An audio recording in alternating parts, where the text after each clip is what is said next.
नमस्कार, एक बार फिर से आप सभी का स्वागत है। क्योंकि पहले कुछ नेटवर्क का इशू था, इसलिए दोबारा अब आपसे संपर्क साधने की कोशिश की जा रही है।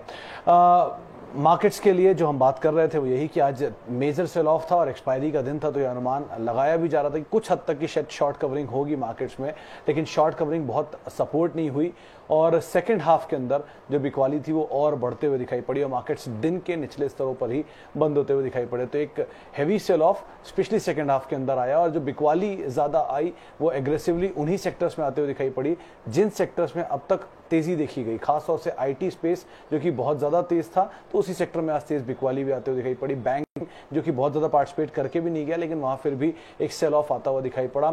और इसके अलावा मिड कैप स्मॉल कैप एक बड़ी तेज़ी के बाद आज कुछ हद तक जो प्रॉफिट टेकिंग है वहाँ पर ज़रूर देखने को मिल रही है। तो मार्केट्स में एक सेल ऑफ का मोड आज बनता हुआ दिखाई पड़ा। चलिए अब हम सवाल जवाब का सिलसिला शुरू करते हैं कि आज काफ़ी सवाल होंगे, ये उम्मीद लगाई जा रही है। पहला सुपर पटेल साहब पूछ रहे हैं, जिगर पटेल साहब, देखिए मिड कैप में अगर आपको मोमेंटम प्ले करना है तो बात अलग है। मोमेंटम प्ले करने के लिए लिबर्टी शूज को आप जरूर रख सकते हैं।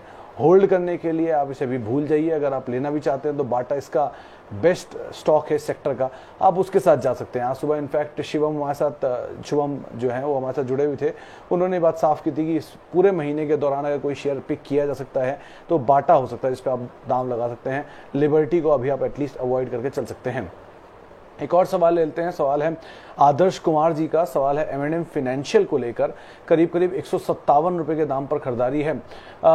आदर्श जी, प्रॉफिट टेकिंग तो यहाँ पर देखी गई है और बहुत हेविली इसके चपेट में आया भी है रिसेंटली। अब आपकी खरीदारी 157 रुपए के आसपास की है, थोड़ा प्रेशर ज़रूर है और NBFC बहुत ज़्यादा पार्टिसिपेट करके भी नहीं गया। नंबर्स पर नजर रखनी होगी, किस तरह के आंकड़े रहते हैं और उसके हिसाब से ही आप रणनीति रखें।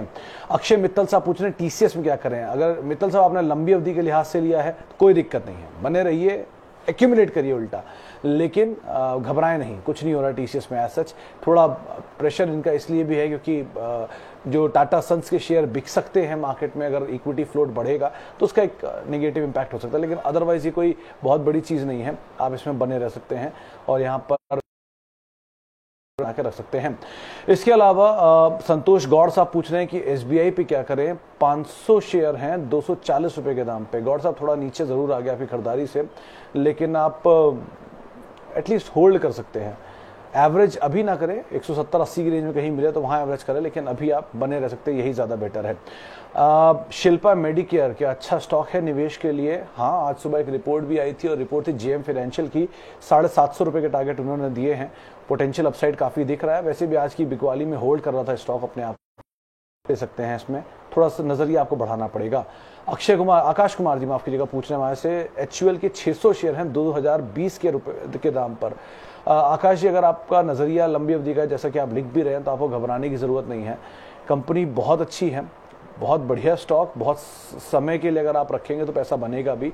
CLSE की आज एक रिपोर्ट थी, 2525 रुपए के वो टारगेट यहाँ पर दे भी रहे हैं। रीइटरेट बाय रेटिंग दी है और आज सुबह बात भी हम कर रहे थे कि जो लॉस्ट वॉल्यूम था उसको रीगेन करने के ऊपर कंपनी कामकाज कर रही है, मार्जिन को फिलहाल छोड़ भी रही है। तो एज सच प्रेशर नहीं है, मार्केट के सेल ऑफ में नीचे मिल रहा है, अच्छा मौका है। अगर आप और खरीदने का एपेटाइट रखते हैं तो थोड़ा थोड़ा एक्यूमुलेट करिए। इस तरह के स्टॉक को तो वैसे भी आप अपने पोर्टफोलियो में बना के हमेशा रखिए, कोई खास दिक्कत होने वाली है भी नहीं। एक शिल्पा जी सवाल पूछ रही हैं सेल को लेकर, 42 रुपए के दाम पर है। शिल्पा जी, इस पर राय कुछ टाइम पहले, रादर कल या परसों में संजीव भसीन साहब कह रहे थे कि ये स्टॉक में तेजी देखने को मिल सकती है, एक अच्छा विकल्प हो सकता है। तो आप उस लिहाज से अगर देखते हैं सकते हैं, लेकिन मेटल क्योंकि साइक्लिकल ट्रेड पे काम करता है तो प्राइसेस के ऊपर डिपेंड करता है, नंबर्स के ऊपर डिपेंड करता है और ऊपर से सरकारी भी है।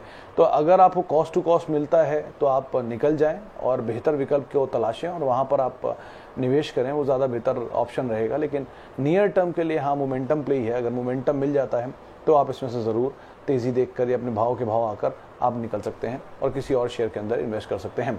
इसके अलावा एक सवाल आया है ITC के ऊपर हर बार की तरह, और ITC में जो परफॉर्मेंस नहीं थी वो और अंडर परफॉर्मेंस में बदल चुकी है। आप के लिए रणनीति यही है कि आप इसे होल्ड कर सकते हैं तो होल्ड करिए, ये रिवॉर्ड करेगा लेकिन टाइम बहुत लेगा। अगर आप उतरने के लिए तैयार हैं तो आप ज़रूर इसके अंदर बने रह सकते हैं। एक सवाल भारती एयरटेल को लेकर भी है। भारती एयरटेल लगातार बिकवाली देख रहा है और लोज के आसपास पहुंच गया। हाँ, ये बात सच है, क्रूशियल लेवल्स के आसपास ही कामकाज कर रहा है। अगर टेक्निकल पुल बैक आया तो आया, लेकिन near term pressure fundamental wise तो इसमें देखने को मिल ही रहे हैं। लेकिन इंडिया का सेकेंड लार्जेस्ट प्लेयर है, सब्सक्राइबर वाइज नहीं लेकिन अदरवाइज। तो जिस तरह के कारोबार हैं इनके, जिस तरह की बैलेंस शीट है, वोडाफोन से एटलीस्ट बेटर पॉइज्ड ही है। तो आप जियो के सामने एटलीस्ट कम्पीट करने का दम है, तो आप इसमें रह सकते हैं, बने रह सकते हैं, निचले स्तरों पर एक्यूमुलेट कर सकते हैं। एक रिपोर्ट भी आई थी एक्सिस डायरेक्ट की, वो 700 रुपये के आसपास के टारगेट्स यहाँ पर दे रहे हैं और बने रहने की राय भी आपको देकर चल रहे हैं भारतीय एयरटेल के अंदर। तो आप उसको भी बना के देख सकते हैं।